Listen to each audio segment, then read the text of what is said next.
When I moved into my first apartment, I was ecstatic. It was an old building, built sometime in the early 1900s, with creaky wooden floors and high ceilings. The rent was cheap, and it was close to work. I didn't care much about the quirks of the place until the whispering started.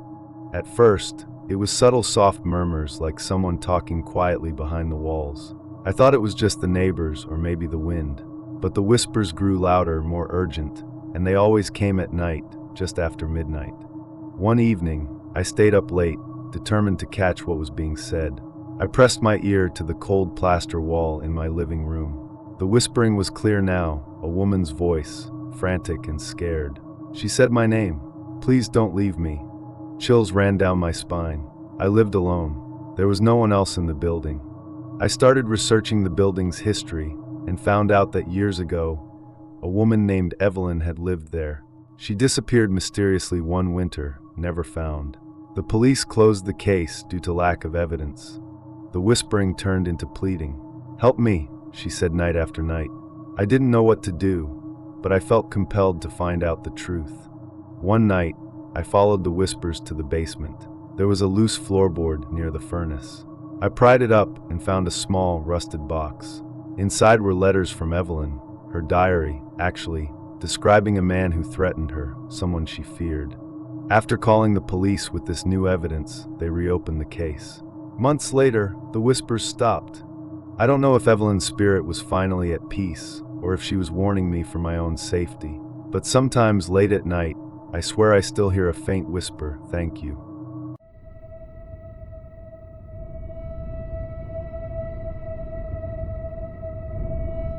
This takes place back in 1999. I was 13 at the time. At this point in my life, my mom and dad had just broke up, and my dad had moved out and was living in an apartment complex. A month later, I went to stay the weekend at my dad's new place. I remember eating M&M cookies, reading a ton of comic books, and what I saw in the middle of the night. It was a one-bedroom place, and me, my dad, and any siblings piled in a small room. I woke up in the middle of the night because I had to pee. Walk into the hallway on my way to the bathroom, but something drew my attention to the living room.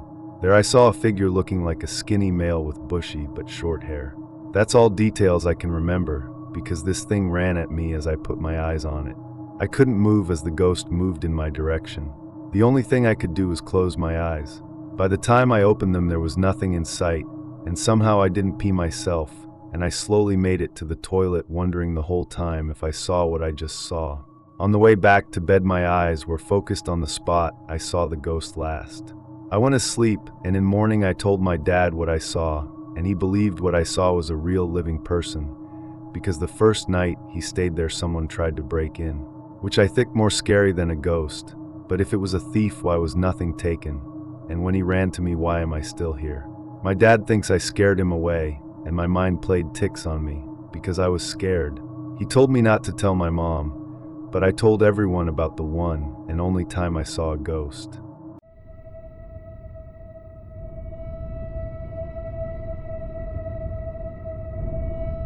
Me and my husband got an apartment at an older apartment complex. We didn't notice anything weird at first. There were a few things that started happening. I felt stuff brush against me a lot. I also felt something multiple times that felt like someone was tracing my tattoos with a finger. I had a fridge door slam shut. Not just glide shut, slam shut. We would hear something in the kitchen all night. Pots and pans being moved, and but we would lay in bed and hear it. Our cats would also hiss and growl at nothing and refuse to go in the kitchen. We didn't feel threatened. No bad vibes, and it seemed like a child playing. We got in our mailbox a lot of papers that showed stuff from CPS and whatnot, so we thought a kid might have been abused, but we didn't open the letters because it's illegal and all that. The landlord said they abused their kid, and one was jailed for it. That's all we could find out. When my son was born, he would stare at the kitchen. Then he would wave and say hi standing in front of the baby gate that kept him out of the kitchen. He would laugh and giggle a lot. One day I was taking a nap with him and woke up. I checked on him, and he was at the gate, and I could swear I saw a child with him, likely a 4 or 5-year-old. I grabbed my son, but he was happy and like it was nothing. This stuff continued, and like I said, I never felt it was negative on it. We didn't have scared feelings most of the time. When I saw the kid, I did start to feel scared. Then the energy shifted. I don't know what triggered it, but I started feeling scared all the time. I felt watched. I heard weird noises from the baby monitor in my son's room, so he started sleeping in his pack and play in our room. I couldn't sleep because of constantly feeling watched. I would go to bed before my husband, so I wouldn't have to be up alone. I felt scared at home. It felt very sinister, and my son started screaming every time he went in the hall. The hall went directly in my room, so if someone was going to watch me, it would have been in the hall. After a while of this, we couldn't afford to move at the time. We had my son's room flood, and they took so long to fix it, so there was mold, so we finally borrowed money for his safety. After we moved, I never felt like I did then. Didn't lose sleep or anything. I've never felt anything like it. The mold, I will say, could have maybe messed with our heads. They had installed our air conditioner backwards, so it would often flood the carpet in the hall, and they never fixed it, just temporary stuff. My husband was always sick. We didn't think about that till later. So maybe it was the mold causing it. Or maybe it was some sort of imprint from the child before we moved there who was abused. Maybe it was a real child ghost or a regular ghost that wanted to seem childlike. I have no idea. I honestly don't know. The skeptical side of me says the mold. The side of me that remembers the feelings and the things I saw makes me feel scared.